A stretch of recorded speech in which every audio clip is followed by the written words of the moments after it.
किसी भी कार्य को करने के लिए हम उस पर कितना समय लगाते हैं, कितनी मेहनत से करते हैं, ये इतना मायने नहीं रखता, बल्कि उस कार्य को करने के लिए क्या हम सही तरीका अपनाते हैं, सही नियमों का पालन करते हैं, ये महत्वपूर्ण है।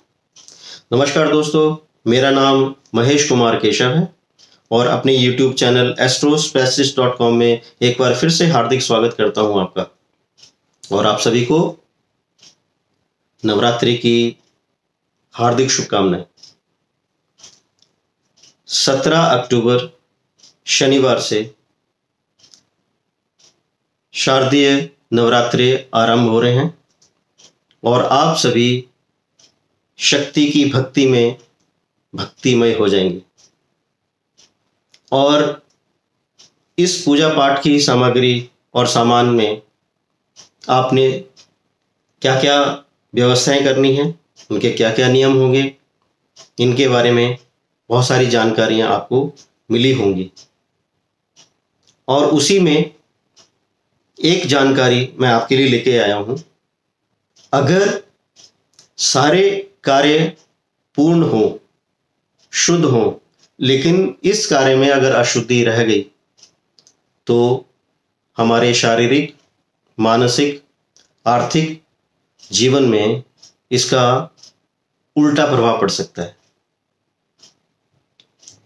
जितने भी देवी देवताओं को हम मानते हैं, समझते हैं, जानते हैं, उनमें से एक देव अग्निदेव, जिनको हम अपनी साक्षात आंखों से देख पाते हैं, और किसी भी कार्य को प्रारंभ करने के लिए उनका आह्वान किया जाता है। तो इस नवरात्रि में आपके लिए विशेष तौर पर यह जानना बहुत जरूरी है कि दिया, उसकी स्थिति, उसकी दिशा क्या होनी चाहिए, दिए को कौन सी दिशा में रखना चाहिए। तो मैं आपको बताना चाहता हूं कि इन चारों दिशाओं में दिया आपके लिए सर्वोत्तम दिशा कौन सी है, उसको कहां रखना चाहिए, उसका क्या फल होता है। तो पूजा का दिया और उसकी दिशा। तो सबसे पहले हमको इस चीज की भूल कतई नहीं करनी चाहिए कि कोशिश करें कि आपका जो दिया हो उसकी लौ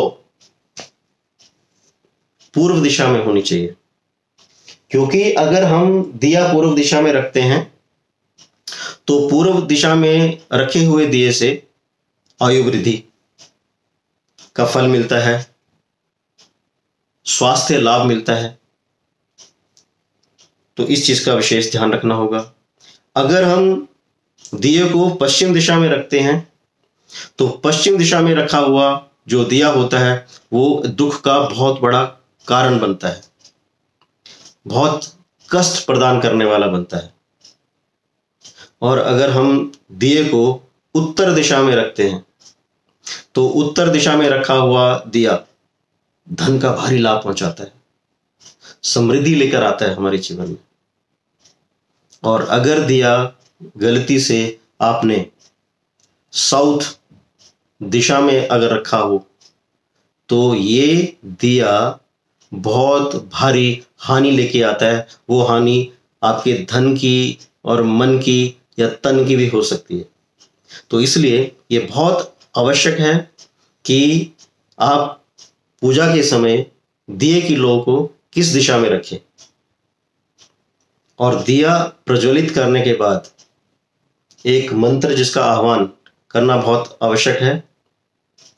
ओम असतो मां सद्गमया तमसो मां ज्योतिर्गमया मृत्योर्मा अमृतम गमया। ओम शांति शांति शांति। इसके बाद अपनी पूजा पाठ आप जो भी नित्य कर्म है वो करें। तो ये एक छोटा सा एक नियम जो मैं बताना चाहता था कि आपकी इतनी मेहनत, इतने दिनों का तप, साधना सफल हो, उसका सार्थक आपको फल मिले। और उसके लिए आपको लाभ मिले, अपनी पूजा का, अपनी कामना की पूर्ति के लिए आपको ईश्वर की माँ की कृपा मिले, उनका आशीर्वाद मिले, इसी का एक छोटा सा प्रयास। आशा करता हूं कि आपको ये वीडियो पसंद आया होगा, और बाकी लोगों की जानकारी के लिए इसको लाइक करें, शेयर करें, मेरे वीडियो को सब्सक्राइब करें। बहुत बहुत धन्यवाद। भारत माता की जय। जय श्री राम। जय माता दी।